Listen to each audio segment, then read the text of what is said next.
Hey everybody, it's Peter with the from the Harpoon 5 Discord server and also part of the International Kriegsspiel Society, member thereof.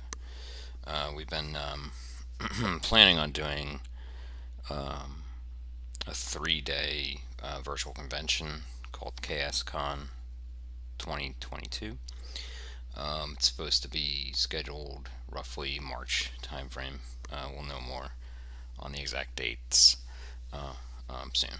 So I'll relay that to all my wargaming folks and friends when I know the exact date. We're trying to one really cool thing is we're trying to coordinate a little bit with the Naval War College Museum about just in either just relaying the existence of the Kriegsspiel or participating in it in some way. Hopefully, we might even be able to get some students of the Naval War College. Would be awesome to take part as well. So that'd be cool. But the topic of the day here will be just kind of walking through the KS guide, Kriegsspiel guide, that we've been kind of collectively coming up with. I've worked with Mike D from the Harpoon 5 Discord server pretty closely for a bit there, and he provided some good input on especially one ruling that I'll talk about maybe towards the end. We'll kind of come back to this ruling. I'm just going to walk right through it, and then I'm going to show you just a kind of like a test map, and just kind of walk through just maybe just ordering a few things just a tiny bit. But the main goal here is just to kind of give you early introduction and how naval Kriegsspiel, in particular larger land operations based support Kriegsspiels can be operated. I'll use that operative word because this will be a first time attempt within the IKS group in particular to do a naval air land combined ops, and you'll kind of see how that may play out, and it's coming along pretty well. So I'm going to jump right in. So this is the IKS Naval KS guide. I'll give a link to it later. Work in progress, absolutely. The first section here is just about task group composition. It's pretty straightforward.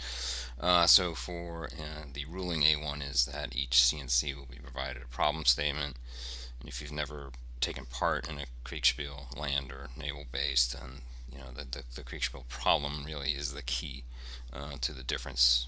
Really, the difference between what a KS is versus a traditional commercial or professional, well, war games. Some professional war games are run this way too, but so the big thing is not necessarily winning or losing, right? The main goal for a KS is to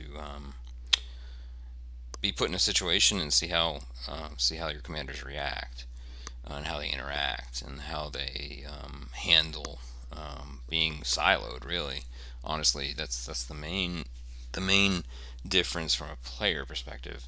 In particular, having taken part in a few now larger ones with the IKS, it's a unique experience, and we don't want to lose that unique aspect in kind of developing a naval air option as well.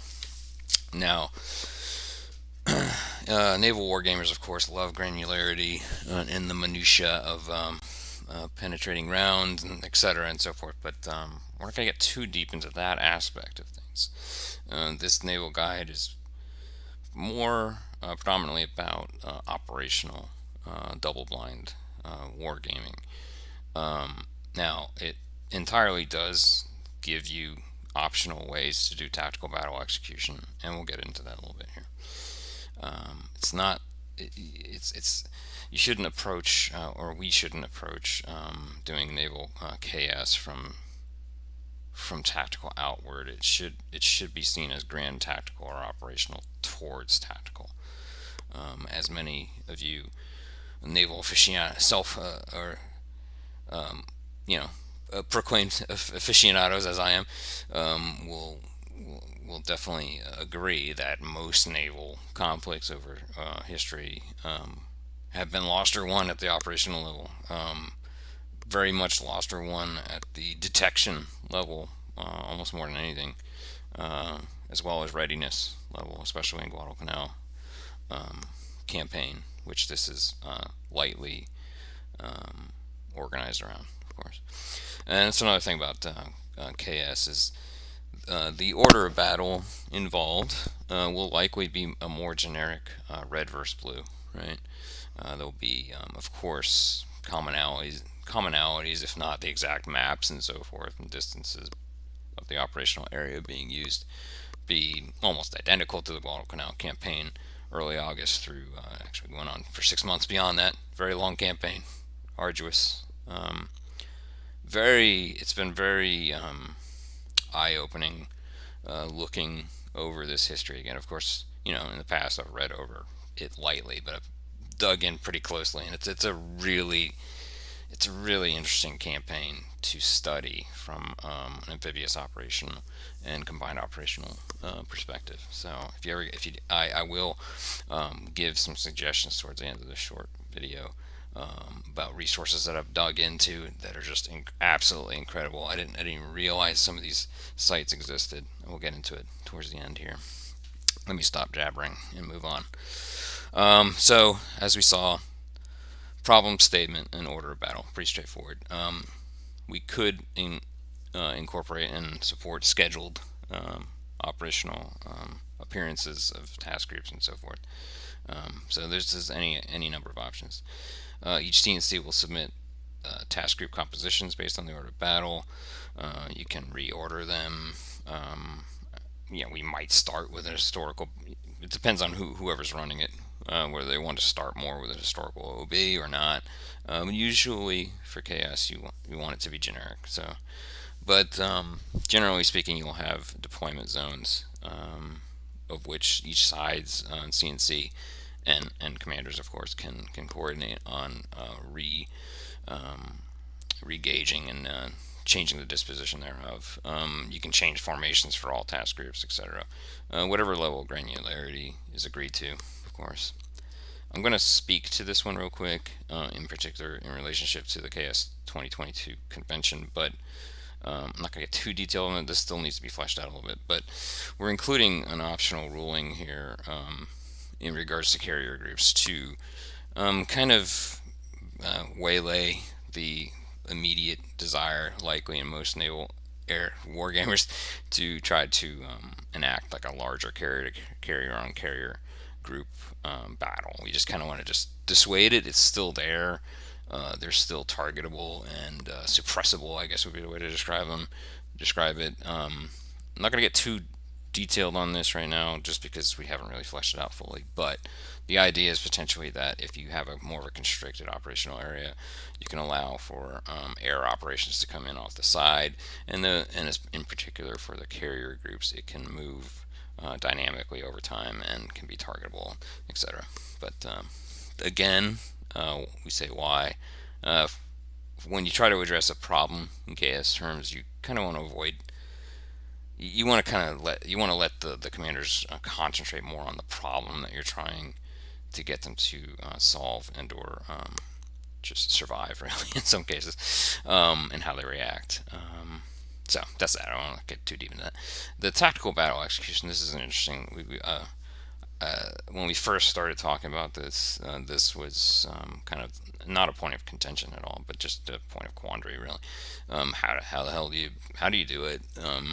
Tactical battles, once without getting ground to a halt on a larger convention such as this. So we kind of left it loose here a little bit. There are several different options. You can auto judge battles, of course, and in most situations there are going to be scenarios where it's just so brutally obvious that one side would dominate and likely sink and or heavily damage the other side. Do you even need to take it to the table? It's a judgment call. You can use dice to adjudicate that or just judge it, co-judge it. One interesting thing, I don't know if you saw the previous video I did with Fletcher Pratt rules, but very fun rule set, and one of the key aspects of it is that it's extremely approachable. And one thing we talked to the other IKS umpires and Marshall, the leader of the group, was that we wanted it to be approachable, right? So it's one of the more approachable rule sets yet. The fidelity of it is really more in the kind of like the chaos and the angst of the command, which is quite interesting. It's a very unique rule set where you basically prejudge distances for your salvos based on fire control directors groupings. What we ended up doing during the YouTube video you can find that we did, I think we grouped it by turrets, and so you would basically range a specific turret and range the next turret, etc. And so basically 3 tubes usually in the battery.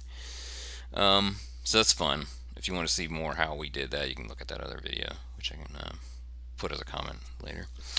The other option, of course, is free KS. I'm very, very tempted to try this, maybe in isolated situations where the judges can free judge the tactical battle, giving the players a text-based or picture-based view of what's going on, and literally just asking, "What do you want to do now?"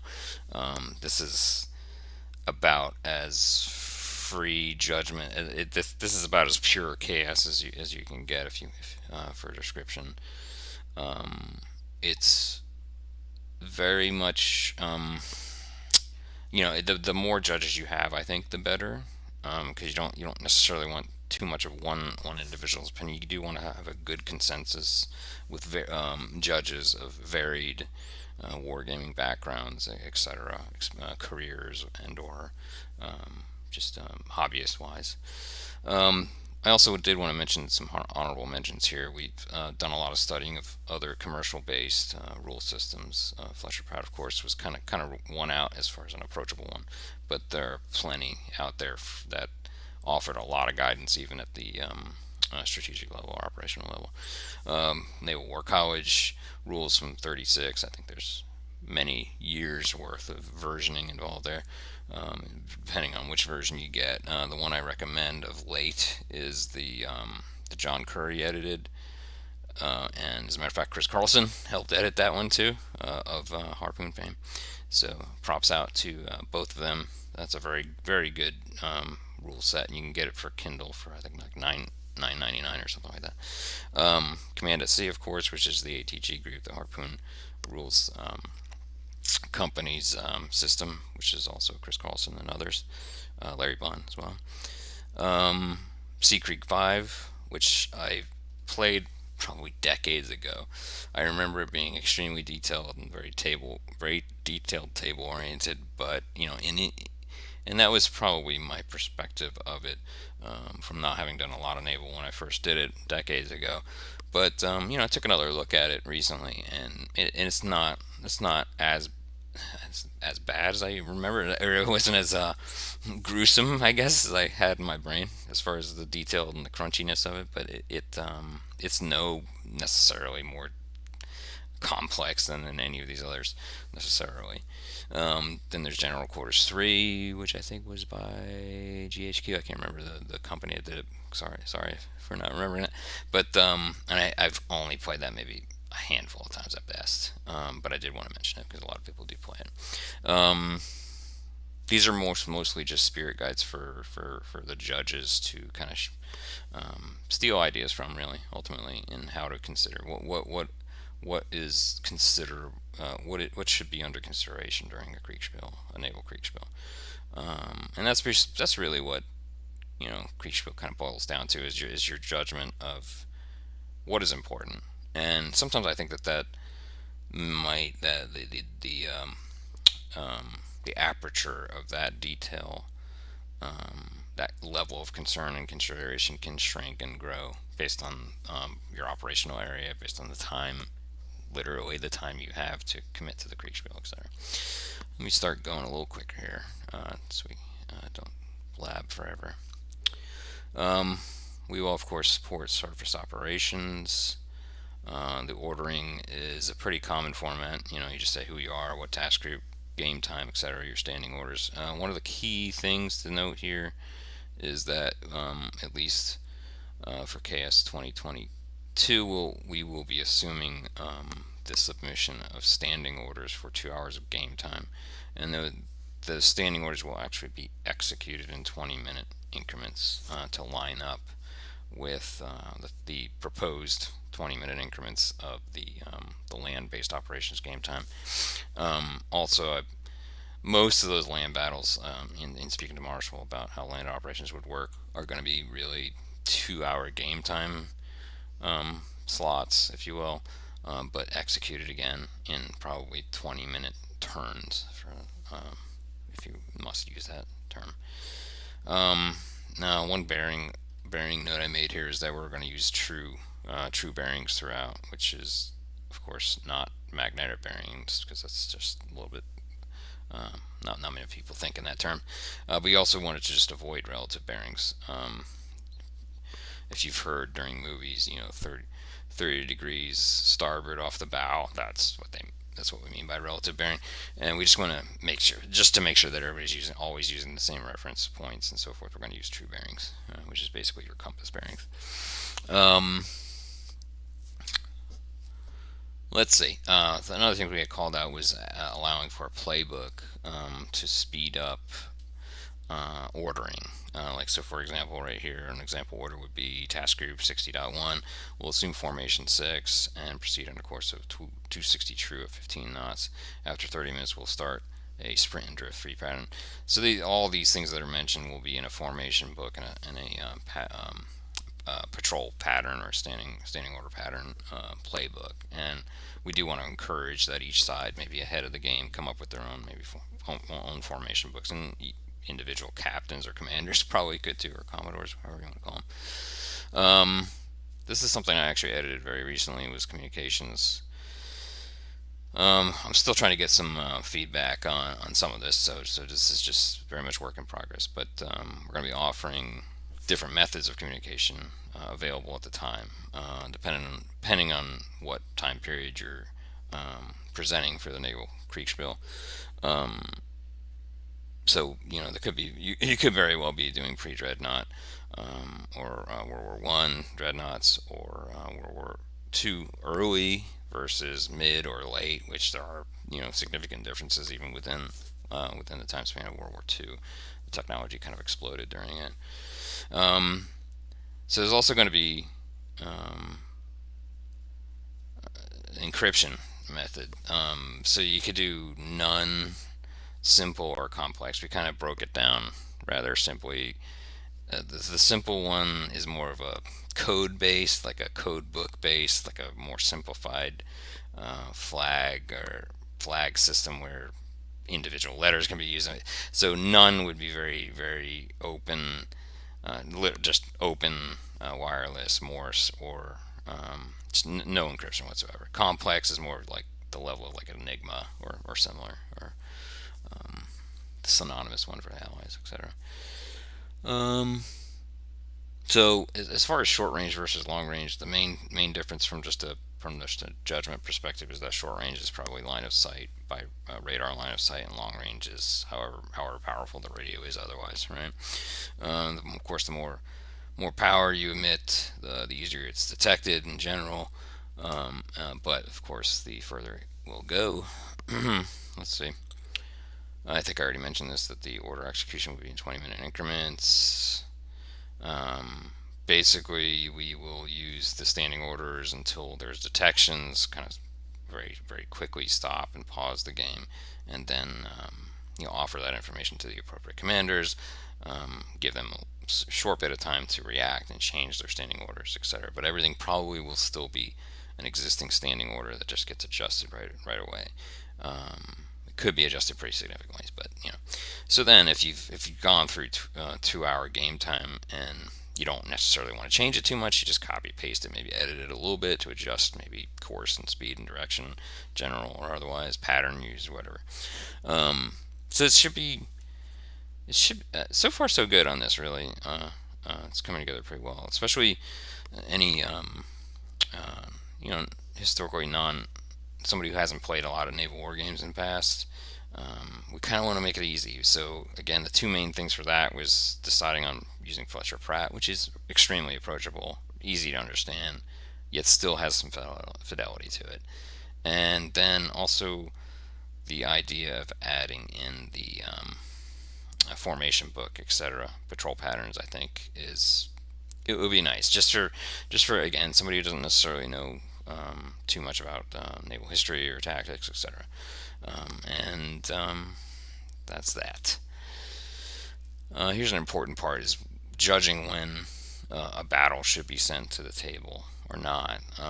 That'll be completely judged by the director and the table judges.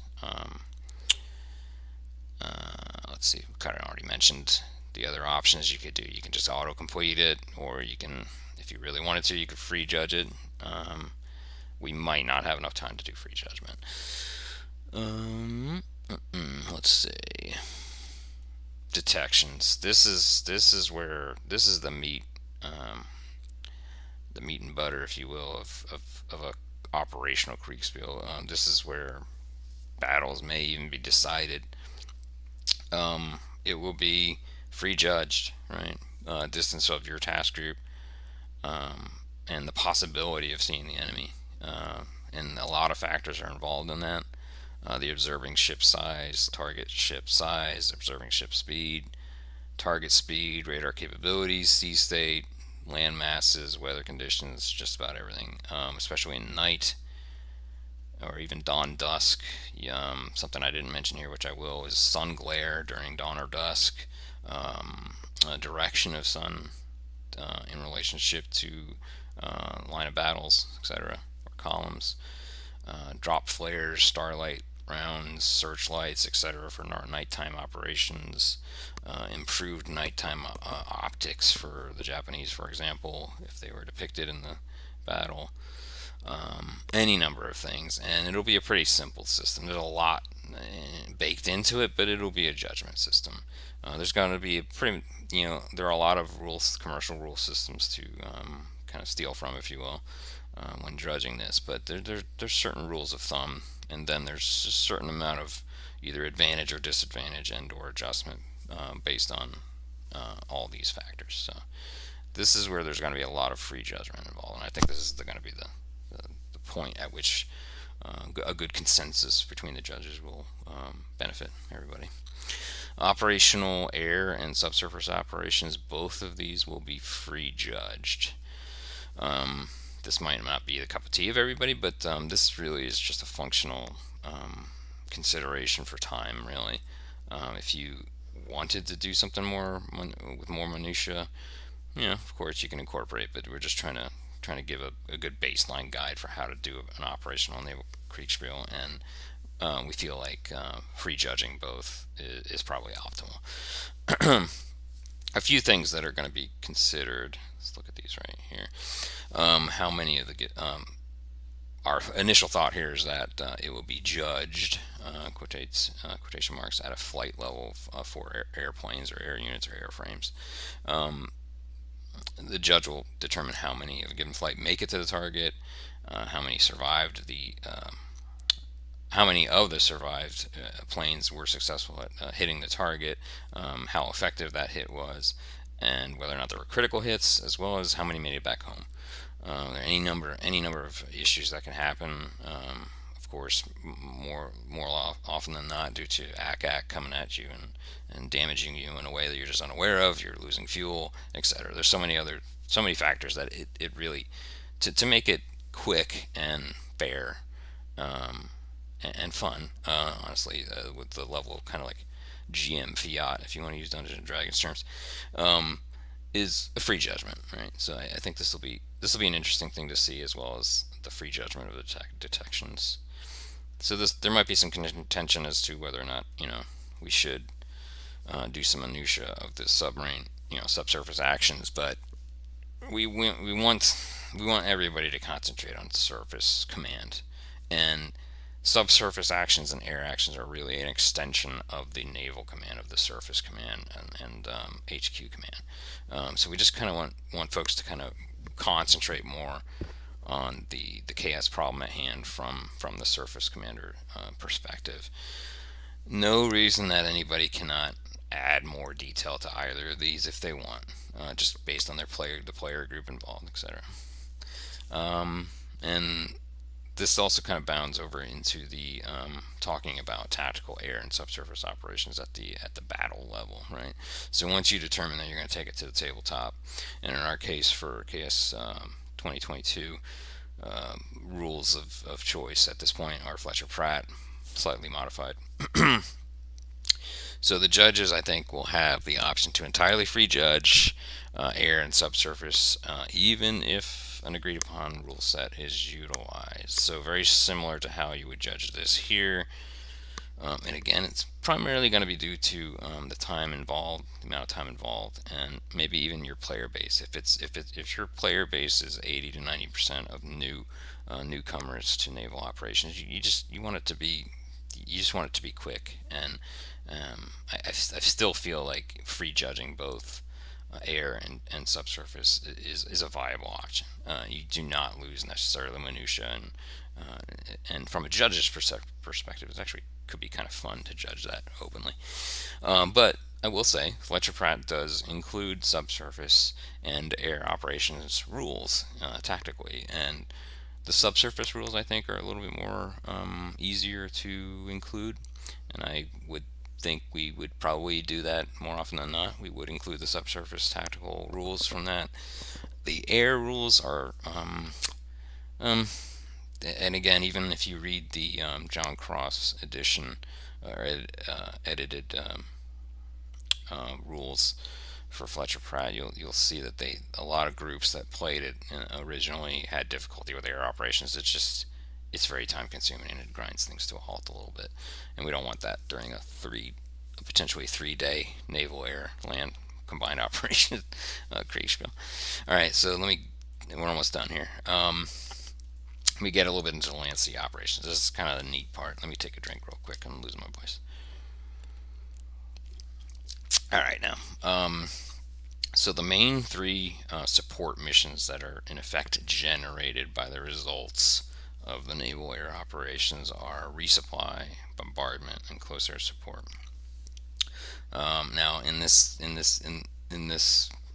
milieu, in this area, in this operational area, in this time frame, close air support was not nearly as well defined as it will be in like Vietnam area and beyond, right, or even Korean War era and beyond.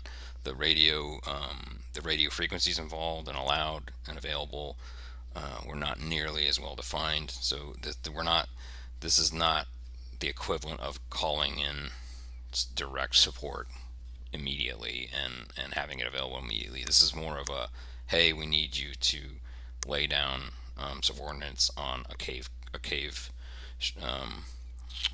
based structure where we know the enemies at, etc., or a line of artillery, more of a hard point anti-ground strike capability type thing, and we're talking probably delayed time, and you definitely don't want any friendlies near it, right? So this isn't calling in right on top of you. It's they're a good half a click away, and you're not going to be there when the ordnance is going to be laid down.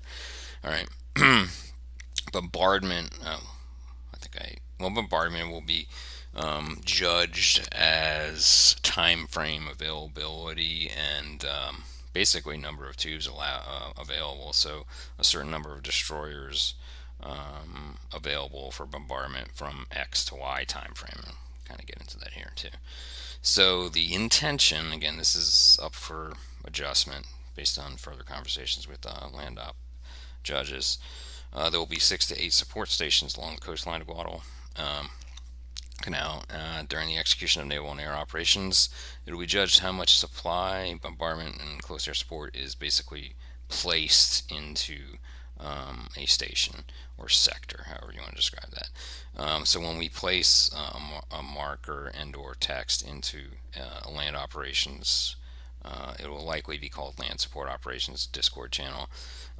So we'll probably put in a little thing, just like a little order text, where we say bombardment available from X to Y, And well, that's it. And then at that point, the land judges, as I say here, land judges will have the responsibility of translating what that support actually means from the execution of the land operations by their CNCs, etc. And I do call out here that if the land operations are in a particular need, they need to appropriately communicate that to naval ops commanders. Okay? It's not going to be, well, certain things will be guessed, right? Of course, resupply and so forth. But even that needs to be coordinated to a certain degree, because you need to make sure that what you, as I say here, if supplies are delivered to a support station, somebody needs to get it. So you don't want to drop off a bunch of peaches and canned meat on the shoreline to rot or be captured by the enemy, right? I do call out here a similar vein. Resupplies in the form of supply markers, maybe just units of supply, points of supply, whatever ends up being used, if you will, for supply demarcation on land will be what we're supplying. Some considerations for that would be whether heavy equipment, engineering.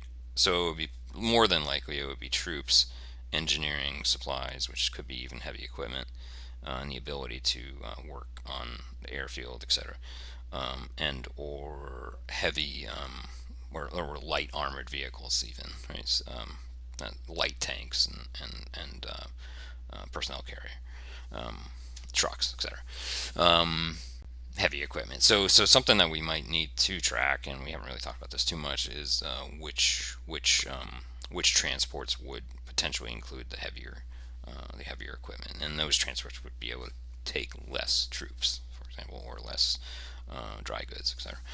We're not going to get too detailed on logistics any of it. It'll be very simple point structure, and then units of varied size will require supply points of X over Y time, and then if they get out of supply, either by a break of supply line or just a lack of supply delivery, then, obviously certain things will happen from an attrition perspective and or suppression. One last thing here is game time and land operations. It's pretty straightforward here that it's assumed everything's going to be kind of administrated in 2-hour blocks but executed locally in 20-minute time periods. So any naval battle operation that tactical result will be delayed. Any time delay will be set by the naval judge. So the naval judge, let's just say you've just completed an operation and the transport's going to take a certain extra amount of time. Even though you've made it generally available, it's not going to physically be available until the next time slot, more often than not, right? It could even be delayed even further than that, potentially, depending on what it is and where it's coming from. And during that whole time, you do need to maintain a C line of communication or S log, or it will go poof and not actually show up. So that's that. And that's basically it. And there's a lot to it. We tried to keep it pretty simple so far. In particular, the air operation and subsurface stuff I think is vital to be free judged for everything to work well. I do think the choice of Fletcher Pratt was appropriate. This is still up for play testing, I think. I'm not going to get too deep into what will be used here and there, but this is just a sample of using Simplot to do the director, the head umpire and or the director, as they call it in Naval College terms, would be using Simplot 2 or plotting mechanism of choice. Either it's a TTS table or not. I personally will be using Simplot 2 for the KS 2022 convention, because it allows for you to keep a turn-by-turn track of all task groups and individual units if you want to get that granularity. But I think at the director table, we'll be tracking it at a task group or level, unless units break off for certain missions, etc. Now at the table, we're going to be assuming that will have at least a red and a blue table, and that each of those will have a map and a depiction of units either with blocks or kind of like stand-based war room planning markers, etc. I would like to give it more of a period feel, with the markers as seen in the most recent Midway movie, etc. So I just think that'll kind of be nice, be interesting to look at and so forth without being too trying to get to minutia of models and so forth. But the tactical battles will be, I think the Fletcher Pratt example recently is a good example of how we'll execute it. And I think that is actually using a Fletcher Pratt module that Armchair Dragoons had come up with. Thanks again to them for coming up with that. And then the models used in that are primarily Axis and Allies naval miniatures models from on Tabletop Simulator.